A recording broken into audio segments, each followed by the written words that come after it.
Hey, what's up, everybody? This is Mia Hall. I am the host of Brown Girls Glow Live, a weekly show where we talk about things that can help girls grow, lead, overcome, and win.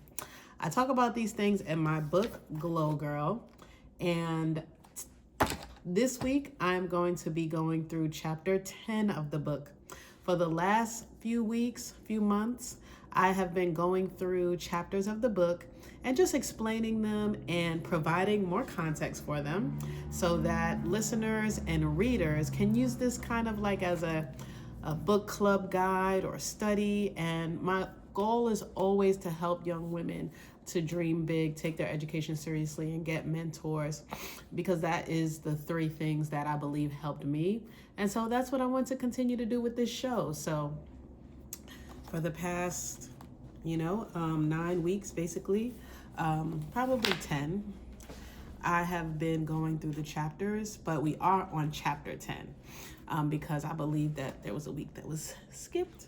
And so, but now we're back on it. All right. So we are in part 4 of the book. This is the last part of the book. So we're almost wrapping it up. It's only 12 chapters. So we have 2 more weeks of this. And then we are going to be in Women's History Month and hope to bring some guests on. So, but yes, in chapter 10, I talk about goal setting, right? Turning your dreams into a reality. And I just talk about, like, if you were a woman walking up to a counter and, the person at the, airport was like, hey, where are you going? Well, if you walked up to the counter and you, said, hey, can I have a ticket? And the person asked, where are you going? And you weren't able to give them an answer, then they're not able to give you a ticket, right? So goal setting is saying your destination so that you can get your ticket. And so, of course, it's very much more detailed than that, but, you want to have a direction. I'm not saying for your whole entire life, but you want to have things that you're working towards, things that you want to accomplish, things that can possibly keep you motivated, right? I do always think about, when I think about goal setting nowadays, a book, The Process of...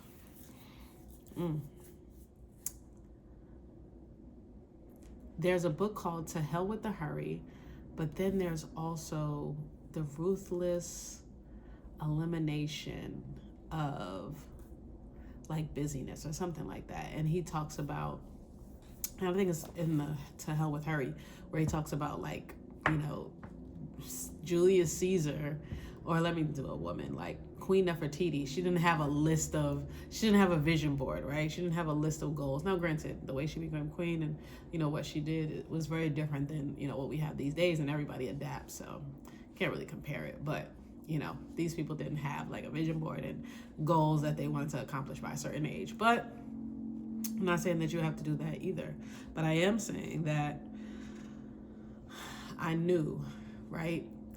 For me, having goals really helped me to say, you know what? I need to study. I need to, meet people that work in sports. I need to do this. I need to do that. Like, it helped me to get direction. And so that's what I talk about in this book.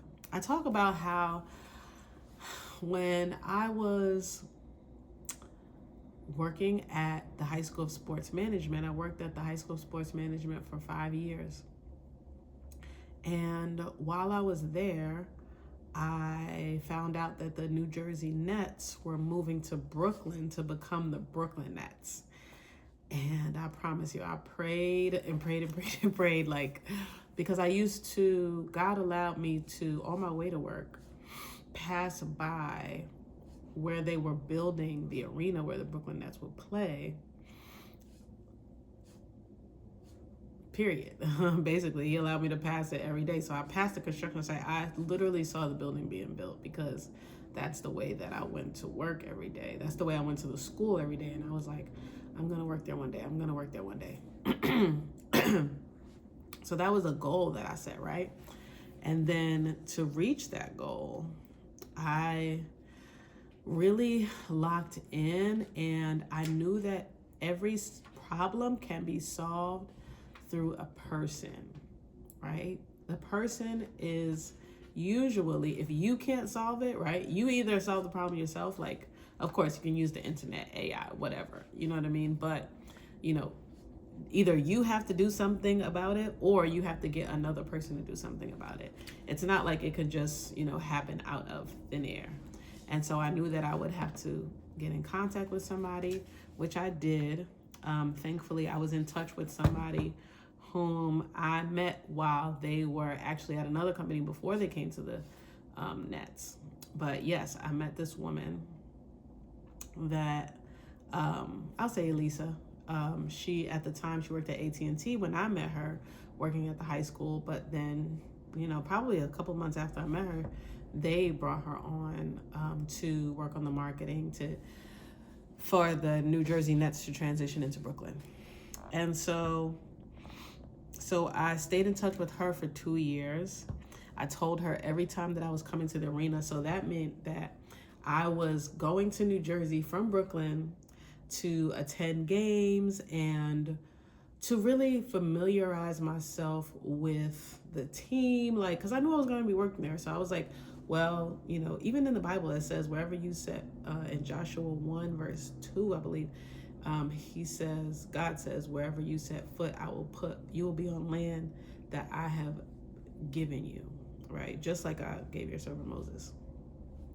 And if I'm butchering that, look up Joshua 1 verse 2. But yes, you know, like, you want to get yourself familiar with a place. And so really 3 things that I talk about is study, practice, and observation. So, you know, that means you have to surround yourself with it. I break it down in the book, but to get back to the story, people always say it's not just what you know, it's who you know. And I learned that it's not just who you know, but who knows you. And I say that because people have to remember you when opportunities arise, because, you know, if you're just always looking for people to, you know, give you that solution, or let's say get you a job, right? They might not always have jobs available, especially in today's day and age. There's not just jobs just, you know, floating around, right? I mean, maybe, you know, in some spaces, but, you know, if there's something very specific that you want to do, it might be hard for the who you know to work. But when it comes to who knows you, when an opportunity arises, maybe, let's say it could be in a month from now, right? And, you know, somebody leaves a job, or somebody goes on, you know, maternity leave or paternity leave. You want to be the first person to come to mind. If they say they're actually leaving the company, you want to be the first person that comes to mind when, you know, this person that you reached out to has an opportunity that comes across their desk. And so I'm not saying that, you know, it'll never be about who you know, but it's also about you staying in touch with them, you stay on top of mind, you letting people know what you want, right? Closed mouths, unfortunately, don't get fed. You have to open your mouth in order to get fed. And so that's what I did. That's what I did. When I wanted to work at the Brooklyn Nets, I, you know, stayed in contact. And actually the summer before Barclays Center opened, she reached out to me and was like, you know, when I had to hire a community manager to bridge the gap, you know, between Brooklyn Nets and and the Brooklyn community, you were the first person to come to mind. Because over these 2 years, I had been going to their community events. I had, you know, spoken on a panel with her at Power Play NYC, so she knew my ties to community there. And I was keeping her updated, you know, and I just stayed in touch. And so, you know, she was able to, once she had that opportunity, like, hey, we need somebody to be a community manager. We need somebody to connect us to the Brooklyn community. She was like, oh, I know somebody, Mia Hall. And they called me, and I was their first community manager at Barclays Center. And so enjoyed my time there, 3.5 years. And I knew, though, there was a lot happening in the news news and in our country during that time. Thankfully, I was able to make an impact on the Brooklyn community, but I really wanted to do more in media because I knew that media had a great impact on society, just in general. And when I saw Mike Brown, unfortunately, who was murdered by police, and the pictures that the media showed of him, like some outlets depicted him in a certain light and some outlets depicted him in another light. Specifically, some, had his graduation picture because he had literally just graduated high school. His mom talked about, do you know how hard it was for me to, get him to graduate high school? Like, he was in a program where, a special program where he was like earning credits and all these things, to like get him, to get him enough credits to get him out of high school. And he had just graduated, and he had a beautiful picture of him in his cap and gown.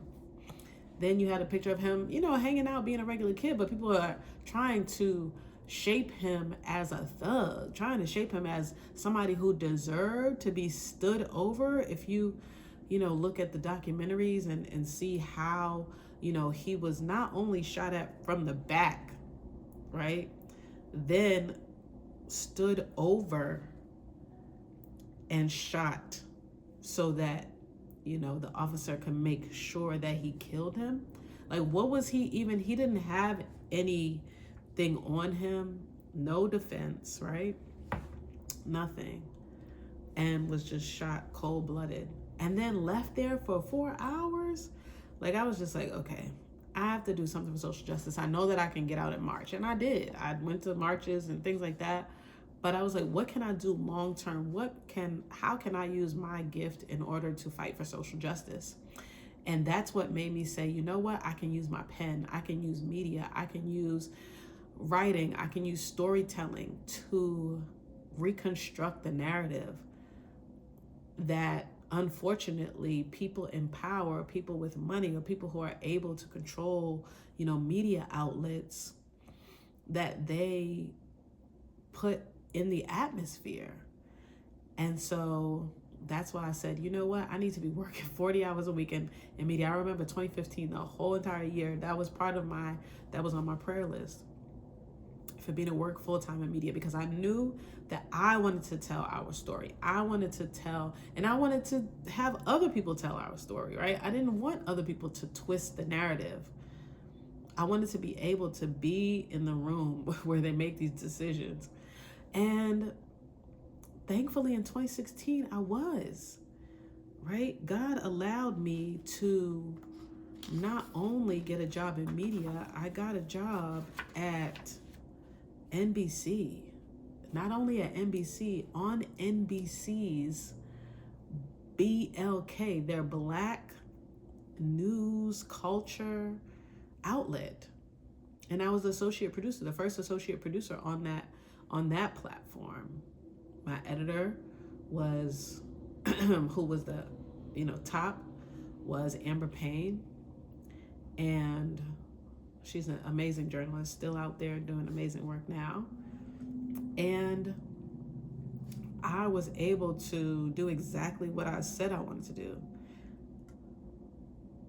And I was, I literally could not have applied for something like that. Actually, so goes back to the who knows you. I reached out to my network when I was looking for a new job, and Gabrielle Gambrell got back to me like, hey, they're actually hiring at NBC, and this is the position they're looking for. I'm like, what? Like, literally exactly what I wanted to do.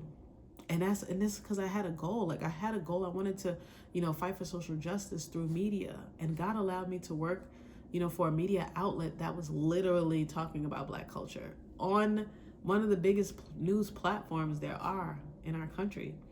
And so I really, appreciated that. And, I'm thankful for that. So that is a couple of my testimonies about, where I was working and goals that I set, right? Goals that I set, prayers that I prayed. Because with all these goals, I talk about SMART goals and how you want to be specific, measurable. You want your goal to be specific, measurable, achievable, relevant, and time bound. But you also want to saturate that thing in prayer. Okay? You want, maybe it should be smart P goals, and pray on it, okay? But no, I give different examples of how, what SMART goals can look like, how to really break them down, right? And I also talk about healthy goal setting habits, right? Because you are not, what you set out to do, right? Not one thing. You become your habits, right? What you do consistently every single day.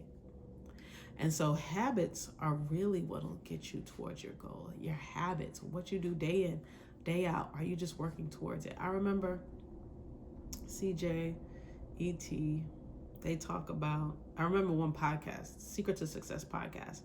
They were talking about how reaching the goal is not, and reaching and accomplishing the goal is not like the thing. It's really the work that you put in. That is the thing. It's like when people say it's not just about the journey. I mean, it's not just about the destination, it's about the journey to get there. Every time that, let's say you want to be a singer, every time that you get on stage somewhere and sing, you've accomplished something, right? You are really accomplishing things on your way, because the end goal is out of your control. The destination is really, the outcome, you don't know what's going to happen from you putting in those 10,000 hours, from you putting in that practice, from you getting on stage every single day. You don't know what's going to happen. You don't know what the outcome will be. You are hoping that God will do exceedingly abundantly above and beyond what you could ever think or imagine. You're hoping that you'll get a Grammy, but you really don't know. So what you have control over, though, right? What you do know is that every time you get up, you're practicing. Every time you get on stage, you're practicing. Every time you put a video, out there on YouTube of you singing, you're practicing. You're sowing seeds, right? Acorns. Steve Harvey always talked about acorns, right?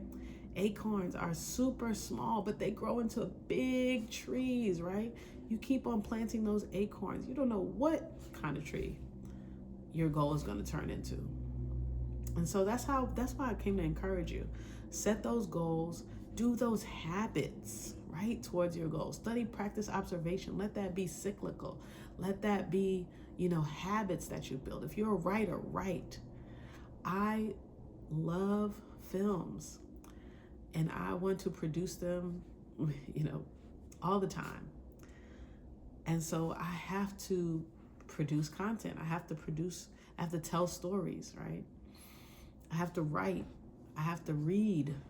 I have to study, practice, observe. I have to be on set, right? I have to shadow directors. Shout out to Booker Madison. And so we need to have healthy habits, healthy goal setting habits to get us to our goals. All right? I also have some questions at the end that you can answer. What is one of your goals? How will you measure success? What action steps will you take daily or weekly to help you achieve your goal? And what is your deadline? One thing that I also wish that I would speak about are books, right? Because I believe there were a couple of books that helped me to reach my goals. So I would say Success is Not an Accident. I remember Edwina Finley just telling me that was one of her favorite books. And actually her book, Edwina Finley's book, The World is Waiting for You, is an amazing book, and amazing on goal setting and manifestation, things like that. So I would say 7 Habits of Highly Effective People, Edwina's book, The World is Waiting for You. I would say Success is Not an Accident. I would say Eric Thomas' Secret to Success, and his UOU book is phenomenal. And these are books like specifically on goal setting. Even not Chicken Soup for the Soul, but the author of Chicken Soup for the Soul, he also has a book. And I can't remember right now, but look up, even Chicken Soup for the Soul is a great book too, but I remember his book is The Art of, I'll look it up real quick. It's called The Art of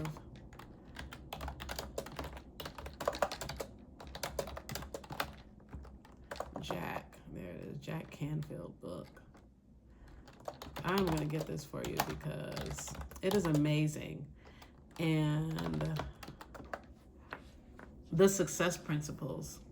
I haven't read that in a long time, but I believe studying, right? People who have accomplished goals and things like that, even Produced by Faith by Devon Franklin, right? The 10 Hollywood Commandments, right? If you specifically wanted to get into film and TV. Love those books. And these are just books that, are the first ones that come to mind when I think about goal setting. And so, of course, I want to pass that on to the girls, to the young women that, might be thinking about goal setting. And so that's chapter 10 of Glow Girl. Thank you so much for joining me. Make sure that if you learned something, put what you learned in the comments, share this with a friend or 50, and make sure you visit miahalltv.com to get your Glow Girl book if you have not yet, or get it for a friend. Also, subscribe so you can stay tuned for more videos. All right? We'll see you next week. Peace.